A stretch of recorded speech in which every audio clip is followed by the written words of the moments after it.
రాఖీ మనందరికీ చాలా ఇష్టమైన పండుగ. లైఫ్‌లో ఓన్ సిబ్లింగ్స్ ఉన్నా లేకపోయినా కూడా ఈ రాఖీ పండుగ రోజు మనకొచ్చి రాఖీ కట్టడం, లేదంటే మనం వెళ్లి రాఖీ కట్టాం అన్న ఫీలింగ్, మనందరం ఒకటే అన్న ఫీలింగ్, మనంతో పాటు నలుగురిని సంపాదించుకున్నాం అన్న ఫీలింగ్ చాలా ఉంటది. ఈరోజైతే రాఖీ మినీ వ్లాగ్ అనమాట. నేను రాఖీ తాళి అయితే ఇలా రెడీ చేసేసుకున్నాను. రాఖీ కట్టేవాళ్ళు రావడం కోసం వెయిట్ చేస్తున్నాను. నేనైతే ఇలా ఈ డ్రెస్ వేసుకొని రెడీ అయ్యాను. రీసెంట్‌గా ఈ డ్రెస్ తోటి నేను కస్టమైజ్ చేయించాను కదా చెప్పాను.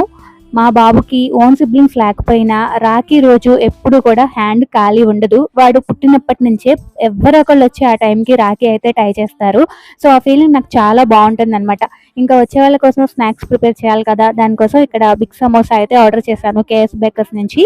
సో, అవైతే ఒకసారి వేడి చేసి పెట్టేద్దామని. వర్షాలు కదా! బయట బాగా చల్లగా ఉంటుంది. ఫుడ్ వేడిగా ఉంటేనే గానీ తినలేమనమాట. సో, మా రాఖీ ఎలా జరిగింది ఏంటి అనేది తెలుసుకోవాలంటే మీరైతే ఛానల్‌ని సబ్స్క్రైబ్